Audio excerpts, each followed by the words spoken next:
Hello, Omar. Yes, Okay, great. I'm glad we were able to connect. So, I'm going to start to record our audio so that way I could share it with my class. So, here we go. So, Omar, my name is Vanessa. I'm a student at Durham College and I'm reached out to speak with you because of a assignment that my classmates and I are currently working on. And hmm the group topic is to share additional considerations for offering services to people who are of the Muslim community. And I appreciate you meeting with me today. Omar, can you just tell me what the name of your entity is? I know you're from the university. I was just wondering if you could make an introduction before we continue. no problem. My name is Omar Patel. I am an imam, a chaplain, and a psychotherapist. And I am working right now in the capacity of a chaplain with the Muslim Chaplaincy of Toronto. Okay, wonderful. And what type of services do you provide to the Muslim community? Well, we provide spiritual care and mental health counseling. Mental health counseling. Sounds wonderful, Omar. And before you, when you began your role as a spiritual counselor as well as mental health services provider, can you tell me, based on your experience, what are some of the things that you would suggest to upcoming um, service providers within the human services field? What sort of what are the most important things that we you would recommend or suggest that we consider when serving the Muslim community? I think one of the greatest things to note when serving the Muslim community is a spiritual understanding or religious understanding um, or theological understanding of Islam. Uh, Generally, our population sees us Muslim counselors primarily because we understand them and we can relate to them. A huge challenge for Muslims is when they go see a non-Muslim therapist, is that the non-Muslim therapist does not understand uh, entirely the cultural nuances that a Muslim client may have when coming into session, right? Whether it be family values, whether it be, the relationship with parents, whether it be um, their relationship with God or the understanding of their theology. So this is why majority of our Muslim clients say, if it wasn't for a Muslim counselor or therapist, I wouldn't seek counseling or therapy. Okay, so it's a little, you would say then, in summary, that as a counselor, if you chose to serve the Muslim community or have clients from that population, that it's imperative that before doing so, that you have full knowledge, A, of your values and principles, B, of the Islamic faith on a whole. And so, what are some of the hindrances that um, counselors, both clients and a counselor, encounter when there's a lack of knowledge or understanding of the Islamic faith, Omar? What kind of um, things would result from that in your experience? What kind of things would result from a lack thereof? Yes, all of the things you've Well, highlighted to me. the challenge is when Muslims see a non-Muslim therapist or an individual that doesn't understand the culture or the religion, a lot of the session time is spent in clarifying or providing an understanding of what the family values are, or what the culture and the significance of it entail.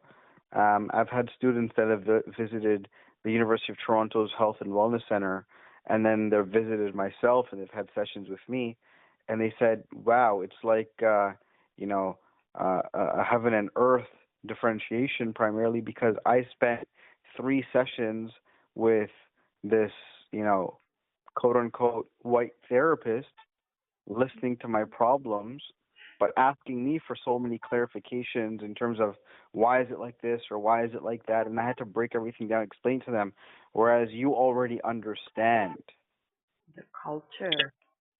So, right? So it's a big part of the therapeutic process. It saves a lot of time, yeah. but it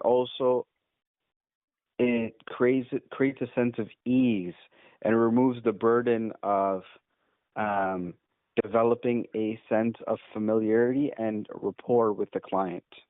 Okay, so it would definitely create like a breakdown of a communication, and it could cause a client not to want to engage in such a therapy session or what have you then. Like, am I receiving more from my therapist, or is my therapist receiving more from me? Hmm. Whose need is truly being met? Ah, great insight on that one. I agree with you totally. And Yeah. so, as I am not of the Islamic faith. I'm not a Muslim. I Mhm. have minimal knowledge of the Muslim faith and worldviews, values, and beliefs, and what have you. Um, where would you recommend that a counselor start? Like, I know it's easy to read things, and you have a vague idea, but what kind of recommendations would you give to a non-Muslim counselor who may have a Muslim client? What would you recommend that they do in order to have a deeper understanding? Well, you can have a deeper understanding um, by entering into the space. Culture is something very difficult to learn unless you're embedded within it, right?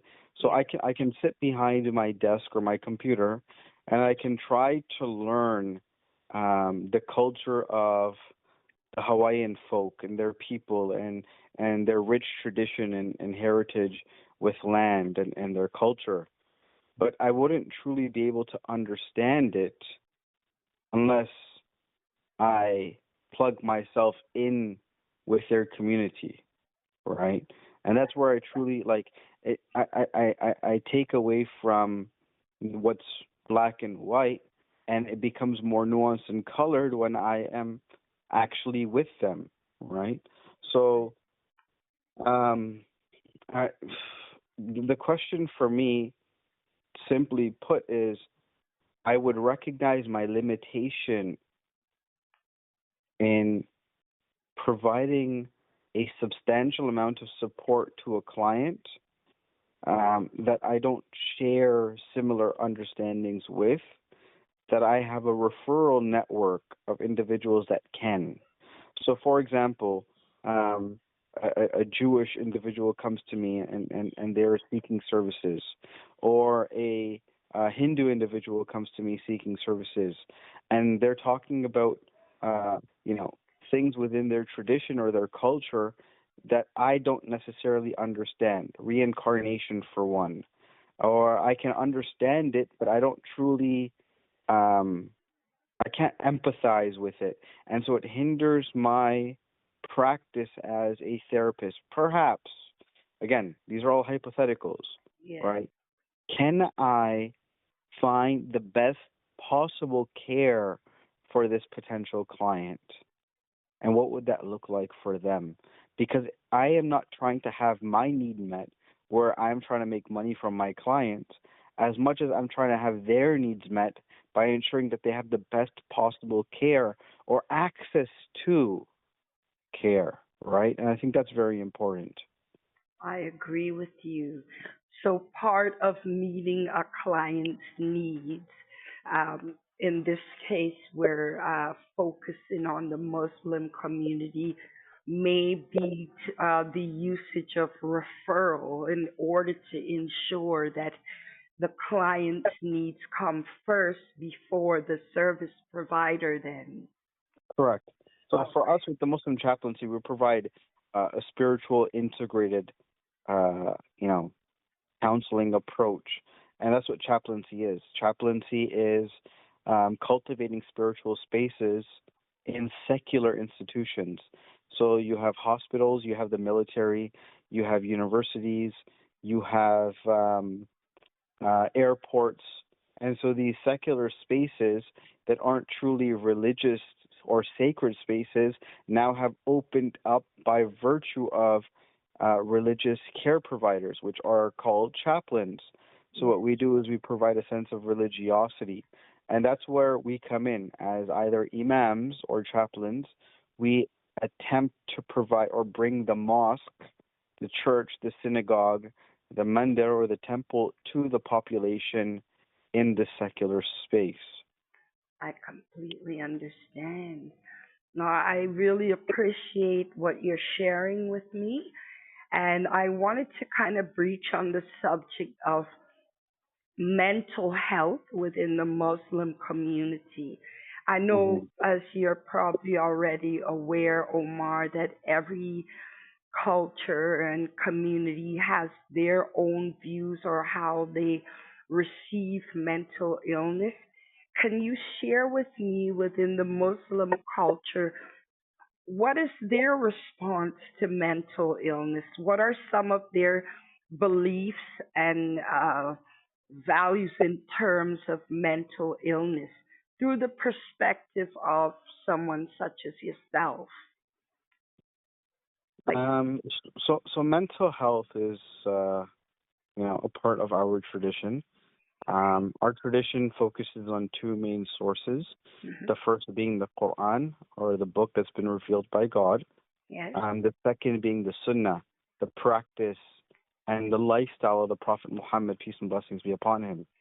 okay, Um, we recognize that within the Quranic framework from Scripture, we see that God says, uh, you know, talking about the people of paradise, they don't grieve nor do they despair, right? So he recognizes those emotions, that these are worldly emotions. Those aren't emotions or acts that are going to be felt or portrayed in paradise, right? Paradise is going to be free from any difficulty, any harm. Um, you look at the time of the Prophet Muhammad, peace and blessings be upon him. In his life, he had what was known as an entire year of grief and sorrow, where his beloved wife passed away, where his beloved uncle, who raised him from a young age, he too passed away. And when him and the Muslim community suffered what was a boycott, it was a financial boycott, it was a material boycott, but it was also an exile from the city of Mecca. And so the Muslims really suffered earlier on in the life of the Prophet. And the grief surrounding that coined that year, and it was known as Amul Huzn, or the year of sorrow, okay, right? So the Prophet, peace and blessings be upon him, he cried, he called unto God, he sought refuge in God from anxiety and depression. The prophetic practice in prayer is, and I'm going to say the Arabic, it's Allahumma inni, O Allah, O God, I, verily indeed I, a'udhu bika, seek refuge in you, min al-hammi, from anxieties, wal hazani, and depression or sorrow and grief, right? So everything that is challenging me in my past or from my past, I seek refuge in you. And everything that preoccupies my mind of the future, I seek refuge in you, right? So that practice is from our beloved Prophet. Therefore, we recognize as Muslims, we need to have a strengthened identity within faith. And many Muslims use faith as a coping mechanism in relation to their mental health, as did the Prophet, peace and blessings be upon him, because it cultivates a sense of resilience. Yes. So, is it safe for me to say, based on what you've just shared with me, that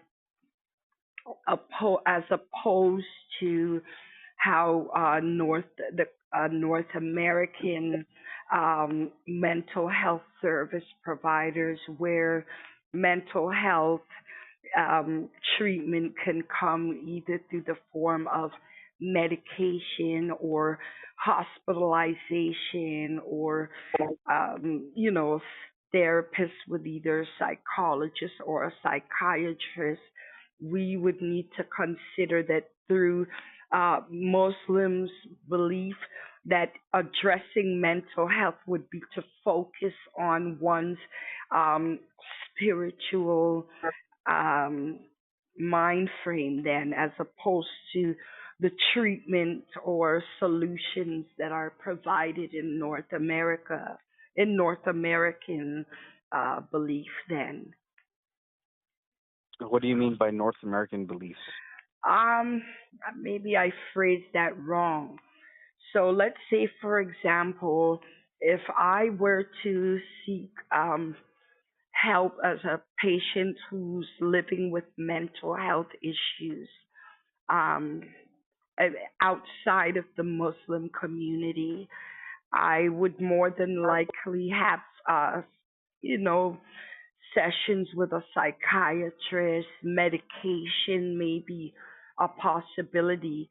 Based on what you shared with me under the component of mental illness, Omar, you said that your Muslims rely strongly on spiritual and increasing their spiritual strength. So there is a difference in how Muslims treat mental health issues than there is the way a non-Muslim entity or embody would treat mental illness. That's what I was asking. If you could kind of clarify that for me. No, not necessarily, because everyone is different in their spiritual practice, and Yes, everyone is different in their religiosity or their level of religiosity, right? So, um, it honestly depends from case to case and person to person. However, we provide a level of service for individuals that are seeking services from us, right? So, as a Muslim, I can go to a non-Muslim therapist, and that's perfectly okay for me if that's something that I choose to do. For some people, it's not okay, right? So, right, we provide, we try to meet people where they're at, and that's the purpose of therapy, right? Where right, are people? Can we meet them halfway? Can we attend to their needs? And if their needs are to ensure that they have someone that shares a similar background to them, or shares a similar faith to them, or the same, then that's where we're going to meet them, right? of Um, course. you Well, you have, even within the Muslim tradition, you have individuals based on their level of religiosity. Some wear the burqa or the niqab, some just wear a scarf, some don't wear a scarf at all, right? Um, some are deeply considered cultural, some are third, fourth generation Canadians. of course, So what is culture for them then? Some are trying to reignite or refine their heritage, whether it be religious or cultural. And so are they looking for someone to reconnect with? Right? Again, it all varies from person to person. that is true. Well, I think maybe what I'm looking for are, what would you describe as the differences between how the Muslim community um, as in comparison to a non-Muslim uh, entity? What are the differences in how mental illness is addressed or treated? As a professional, I should say, what are the differences? No, there are no differences. We receive the same training. Ours are spiritually integrated if need be, depending on the client, if they are in need of that, right? Sometimes it's not about the type of therapy, it's about who the therapist is. How Yes. do they listen? What do they look like? Do they judge? Do I feel like they judge? Right? The program that I studied at was at a Christian college, right? So I studied psychotherapy at a Christian college with the United Church, right? With me in my cohort, I had Buddhists, I had Christians, we had evangelicals, we had members of the United Church, we had Muslims. From the Muslims, we had LGBT Muslims, we had traditional Muslims, right? So we all received the same or similar training, and we graduated from the same program, but the clientele that we see are different based on who wants to see us.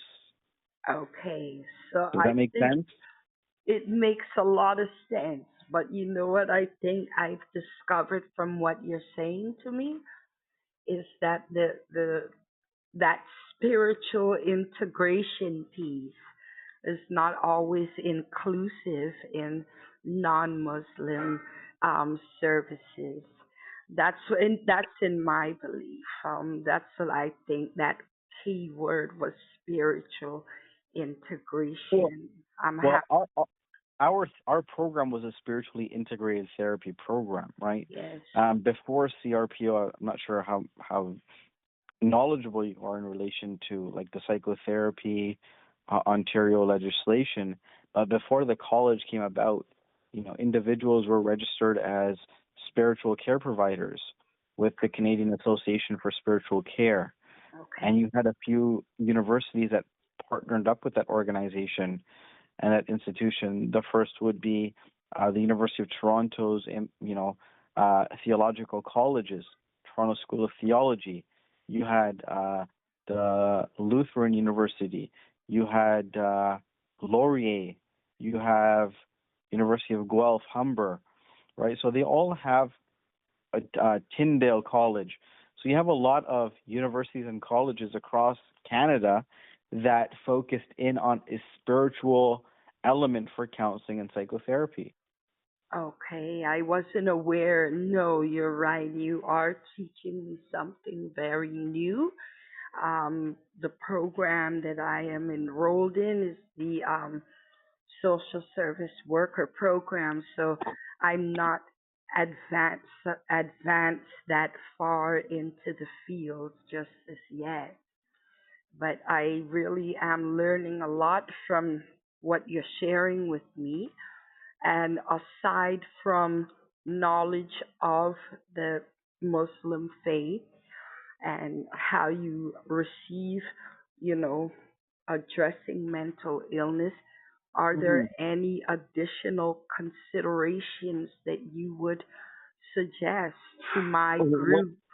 well, I Uh, think what you need to really look deep into is um, the difference in framework between Western secular psychology or psychotherapy and more Eastern traditional psychology and psychotherapy, right? There's a an individual known as Al-Balkhi, Al-Bakhi, who was known to be the father of cognitive behavioral therapy, right?